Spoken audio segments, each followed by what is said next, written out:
Human history holds its darkest pages. Among them are the stories of people who crossed the last line of morality and law, leaving a bloody mark on the memory of generations. These stories are more than just crime chronicles. They are psychological labyrinths where genius coexists with madness and the common man turns into a monster. Let's delve into these dark tales to understand how evil is born and why society failed to stop it for so long. Juan Luis Garavello, Hunter in the Night. The hunt begins. In the 1970s, young men began disappearing in Chicago. Police were baffled. The perpetrator left no obvious clues, his victims seemingly vanishing into the night. Only years later did the world learn the name of the man behind these disappearances: Louis Garavello. Garavello was an unremarkable man. He worked as a taxi driver, lived in a modest apartment, and seemed completely harmless. His neighbors remembered him as a polite, quiet man who never caused trouble. No one could have guessed that behind this mask lurked one of the most cold-blooded killers in history. Hunting becomes an art. Garavello preyed on the homeless, drug addicts, and prostitutes, people whose disappearances had long eluded suspicion. He picked them up in his taxi, offering money, shelter, and help. His victims trusted him because he was a master manipulator. He knew what to say and how to behave to win the trust of desperate people. One day, when the police stopped his taxi for a routine check, an officer noticed a strange odor. Garavello attributed it to a malfunctioning refrigerator in his apartment. But this was a lie. The odor emanated from the remains of his victims, which he stored in the basement of his home. Unraveling the nightmare. When the police finally entered his home, they encountered a nightmare beyond their wildest expectations. In the basement, they discovered the remains of 17 people. The walls were stained with blood, and torture instruments lay on the floor. Garavello kept a detailed diary of each murder, describing his experiences with the cold precision of a scientist. During interrogation, Garavello was calm and rational. He showed no signs of remorse or insanity. He simply spoke of his murders as a job he carried out with professional precision. This lack of emotion was perhaps the most terrifying aspect of his personality. Garavello was sentenced to life imprisonment. He died in prison in 2003, never having fully solved the mysteries of his crimes. Some criminologists believe the death toll could have been much higher. 2. Pedro Rodrigues Lemos, the monster of Lisbon, city of fear. In the 1990s, a wave of panic gripped Lisbon. Young women disappeared in the night, their bodies found in the forests and fields around the city. Police were baffled. The criminal left few clues and seemed to choose his victims randomly. Pedro Rodrigues Lemos was a Portuguese killer who terrorized the country for several years. He was a strong, attractive man who used his looks as a weapon. Women trusted him because he seemed ordinary, even attractive. A technique to perfection.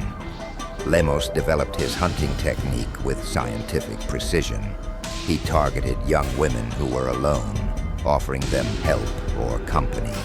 Once they entered his car or his home, their fate was sealed. He was stronger, faster, and most importantly, more cold-blooded. What distinguished Lemos from other killers was his methodical nature. He didn't kill in a fit of rage or in a state of psychosis. Each murder was planned, every step calculated. He studied his victims, stalked them, and chose the perfect moment to strike. After the murders, Lemos carefully concealed the evidence. He used various methods to make it difficult to identify the bodies. He was convinced the police would never catch him, that he was too clever for them. The hunters fall. But ultimately, his overestimation of his own abilities proved his undoing. One of his victims survived. The woman he attempted to kill managed to escape and describe him to the police. This description matched information from other investigations, and the police began to narrow down the suspect pool. When Lemos was finally arrested, he was confident he could convince the court of his innocence. But the evidence was overwhelming. DNA, witness testimony, his own notes.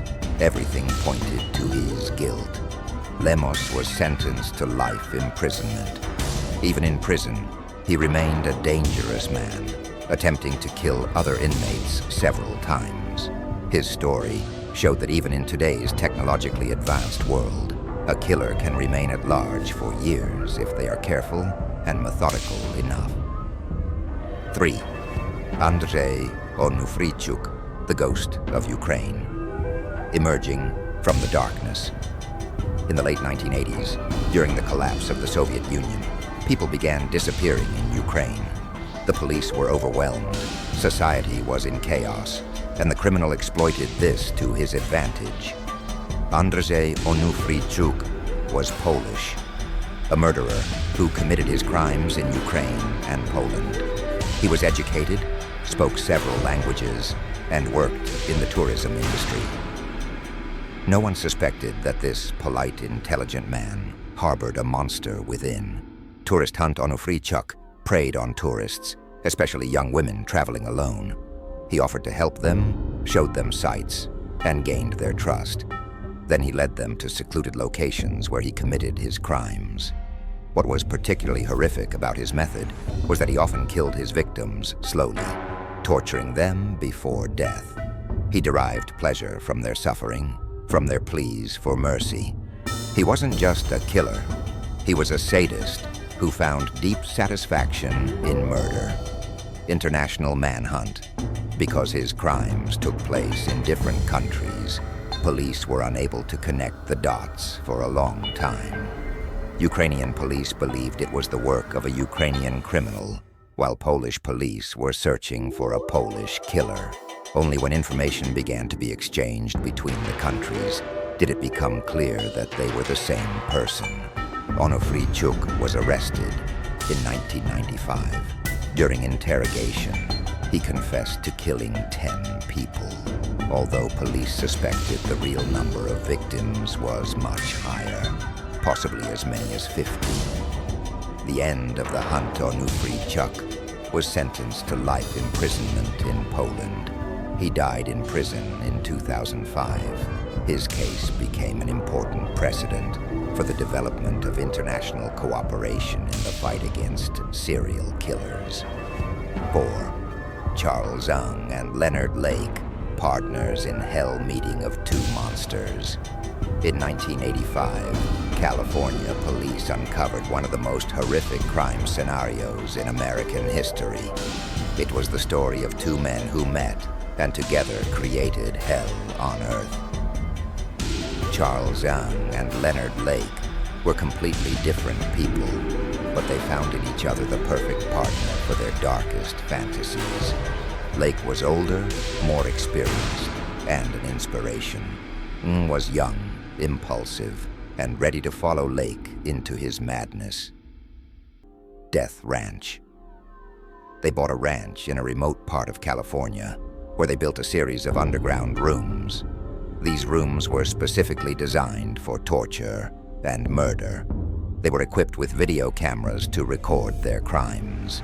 They kept detailed notes on each victim, each murder. Their victims were varied. Young women, men, even entire families.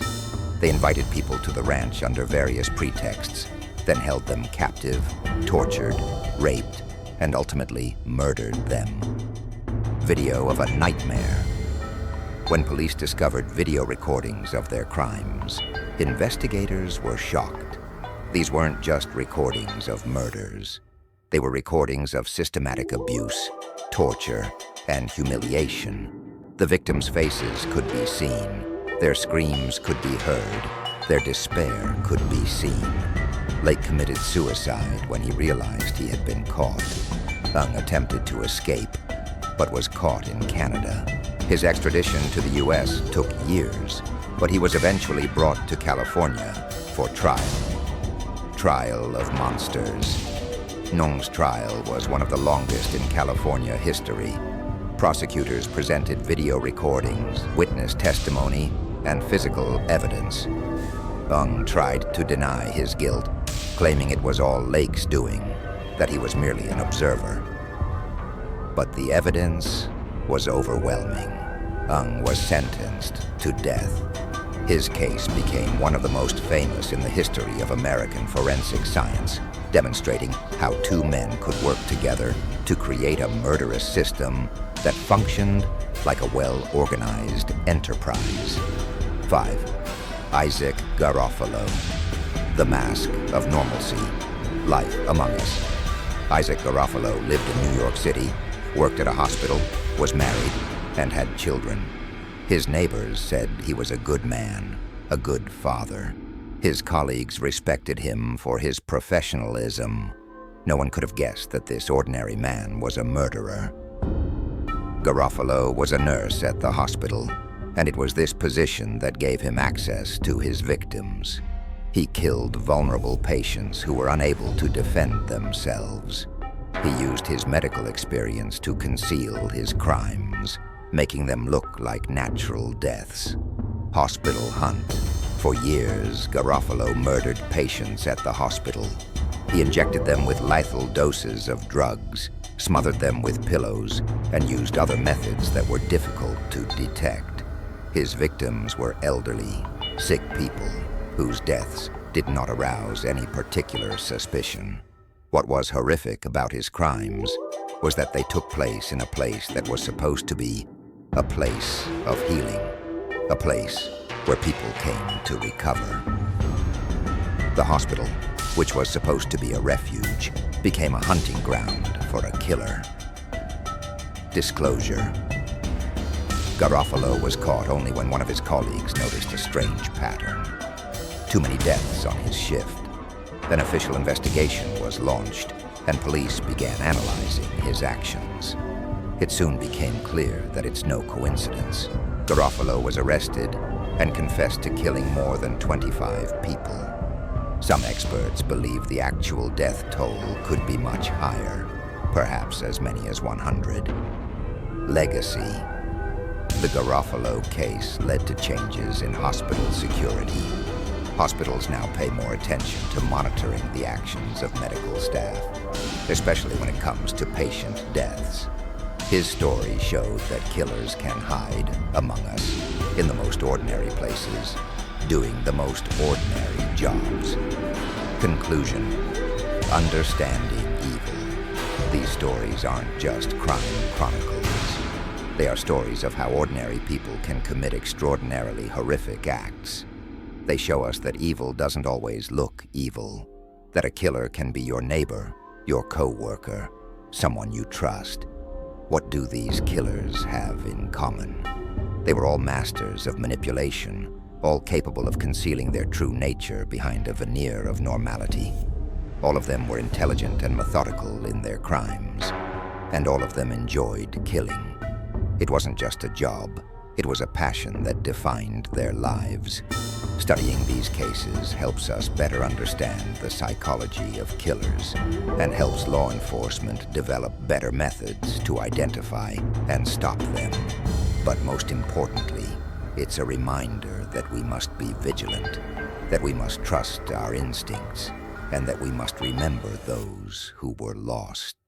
These stories are a tribute to the victims who cannot speak for themselves, who were stolen from their lives by people who saw them not as people, but simply as objects for their fantasies and desires.